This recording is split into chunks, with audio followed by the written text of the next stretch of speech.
Everyone has or has had a monster in their life. It could have come in the form of imagination, a dream, or a childhood tale that your parents read to you. Each day, a child will look under their bed to make sure that there's no boogeyman, check their closet to see if there's a demon, or keep at least one light on just to avoid darkness and shadows.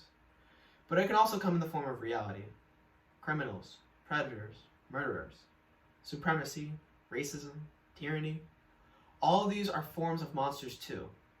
Today, I want to share with you 3 stories that to me define what a monster is, how monsters see the world, and how the public is convinced of a monster. The first excerpt is Where the Wild Things Are by Maurice Sendak, Frankenstein by Mary Shelley, and Mein Kampf by Adolf Hitler. A children's book, less than 20 pages, a world-renowned bestseller and a manifesto. The 3 will help guide you into the new world of monsters among us from the past and the future.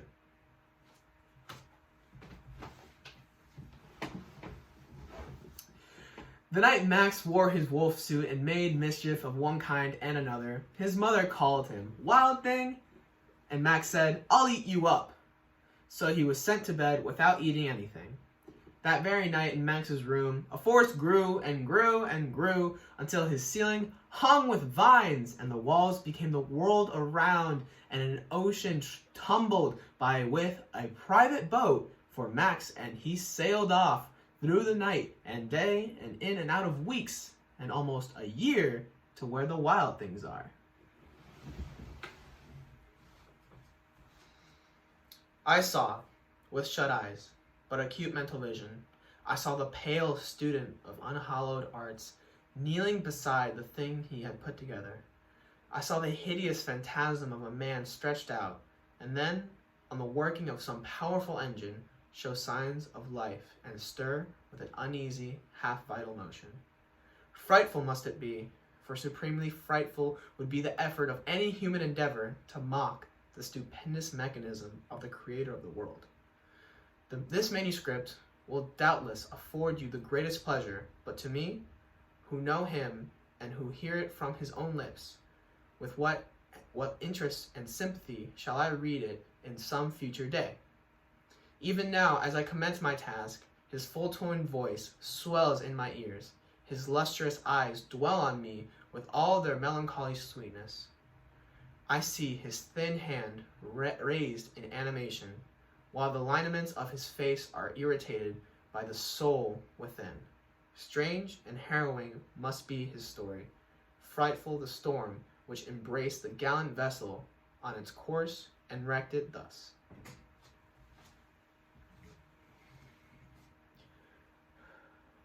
Only the Jew knew that by an able and persistent use of propaganda, heaven itself can be presented to the people as if it were hell, and vice versa. The most miserable kind of life can be presented as if it were paradise.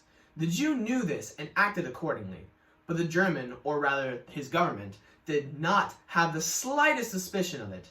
During the war, the heaviest of penalties had to be paid for that ignorance. All the Jews want is a central organization for their international world swindler, endowed with its own sovereign rights and removed from the intervention of other states, a haven for convicted scoundrels and a university for budding crooks. It is a sign of their rising confidence and sense of security that at a time when one section is still playing the German, Frenchman, or Englishman, the other, with open effrontery, comes out as the Jewish race.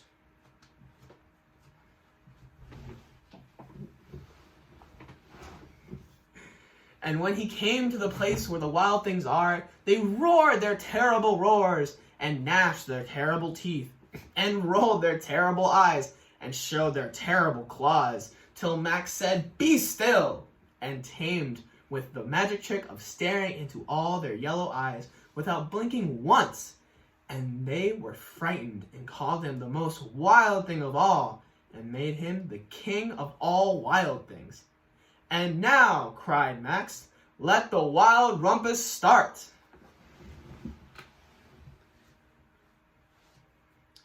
When I reflected on the work I had completed, no less than the creation of a sensitive and rational animal, I could not rank myself with the herd of common projectors. But this thought, which supported me in the commencement of my career, now serves only to plunge me lower into dust.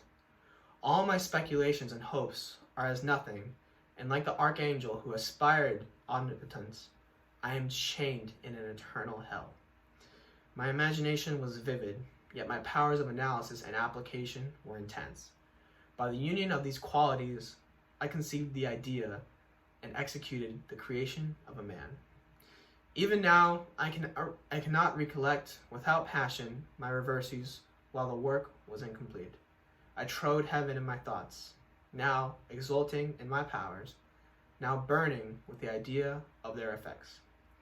From my infancy, I was imbued with high hopes and lofty ambition, but how am I sunk? Oh, my friend, if you had known me as I once was, you would not recognize me in this state of degradation. Despondency rarely visited my heart. A high density seemed to bear me on until I fell, never, never again to rise.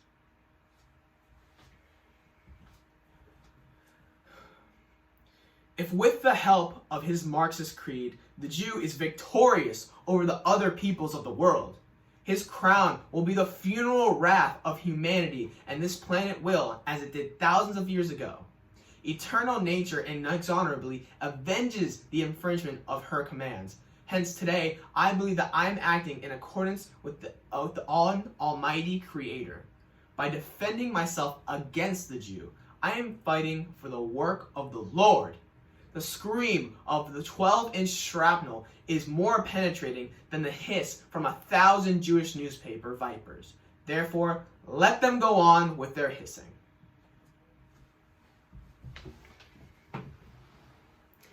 Now stop, Max said, and sent Wild Things off to bed without their supper. And Max, the king of all wild things, was lonely and wanted to be where someone loved him best of all. Then, all around from far away across the world, he smelled good things to eat, so he gave up being kings of where the wild things are.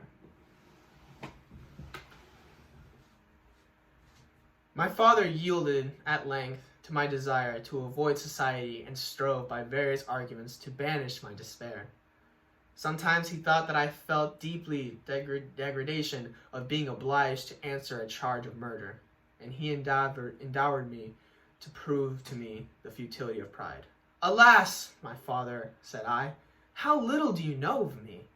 Human beings, their feelings and passions, would indeed be degraded if such a wretch as I felt pride. Justine, poor, unhappy Justine, was as innocent as I, and she suffered the same charge. She died for it, and I am the cause of this. I murdered her. William, Justine, and Henry, they all died by my hands.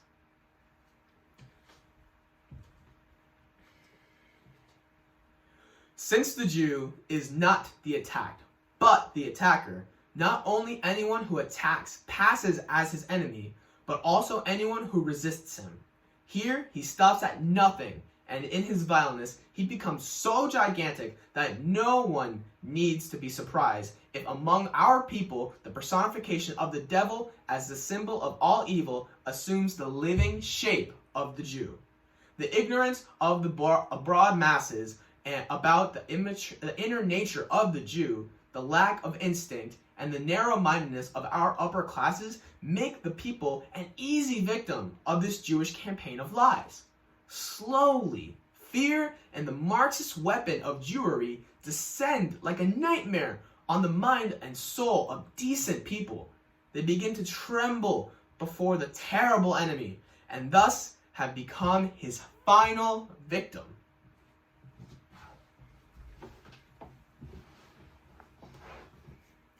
But the wild things cried, "Oh, please don't go, we'll eat you up, we love you so." And Max said, "No." The wild things roared their terrible roars, and gnashed their terrible teeth, and rolled their terrible eyes, and showed their terrible claws. But Max stepped into his private boat, and waved goodbye, and sailed back over a year, and in and out of weeks, and through a day, and into the night of his very own room, where he found his supper waiting for him, and it was still hot.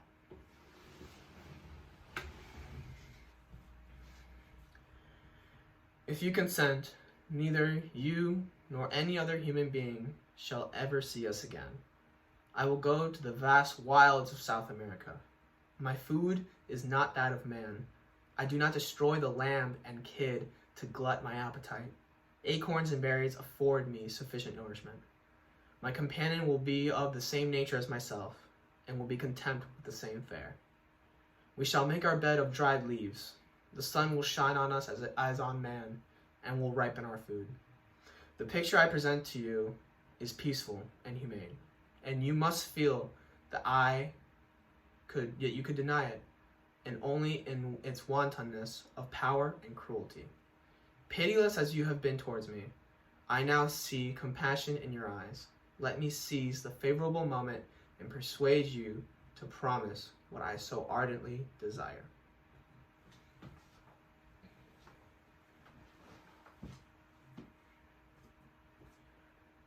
With satanic joy in his face, the black-haired Jewish youth lurks in wait for the unsuspecting girl whom he defiles with his blood, thus stealing her from her people.